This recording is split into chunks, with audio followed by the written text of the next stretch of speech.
এশিয়াতে চীন, জাপান এবং ইউরোপরা যখন বিজনেস করার চিন্তা ভাবনা করে যে আমরা বিজনেস করব মাল্টি ন্যাশনাল হিসাব করে আর কি, গ্লোবালি মানে সারা বিশ্ব, তখন তাদের সর্বপ্রথম মাথায় আসে হচ্ছে এশিয়া মহাদেশের তিনটা দেশ, বাংলাদেশ, পাকিস্তান এবং ভারত।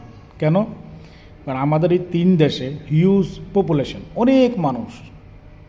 আপনি দেখবেন একটা ড্রোন দিয়ে যদি বাংলাদেশের কারওয়ান বাজারটাকে দেখেন, তখন দেখবেন যে শুধু মাথা দেখা যায়, মানুষ আর মানুষ। তো বাংলাদেশে মার্কেটটা ধরার জন্য একটু পলিসি করলেই বাংলাদেশে অনেক মার্কেট ধরা যায়, কাজ করা যায়। বাংলাদেশে আমি যেমন টুকটাক একটা চা নিয়ে কাজ করছি, আপনারাও চাইলে কিছু একটা করা যায়, যে আমি একটা চা নিয়ে কাজ করলাম বা আমি অন্য কিছু কোনো কিছু নিয়ে কাজ করলাম, যে বেকারত্ব না থাকে আর কি। মানে অনেকে আমাকে মেসেজ করে যে ভাইয়া কী করা যায়, কিছু তো একটা করতে হবে, বেকার তো আর থাকা যাবে না।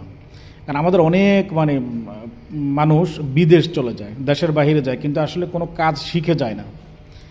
যদি কাজ না শিখে যায় তখন ওখানে গিয়ে আবার একটা বেকারত্ব তৈরি হয়, 2 মাস 6 মাস পরে আবার ফেরত চলে আসে। এই জন্য কিছু একটা শিখতে হবে, মার্কেটিং শিখেন, ফ্রিজের কাজ শিখেন, কোনো না কোনো একটা কিছু শিখে তারপরে কোনো একটা দেশে গেলে সবচেয়ে বেটার হয়। তো কোনো একটা কিছু করতে হবে। আপনি চা নিয়েও কাজ করতে পারেন, কারণ বাংলাদেশের মানুষ হিউজ পরিমাণে চা পান করে, এটাও আপনার একটা ইনকাম সোর্স হতে পারে।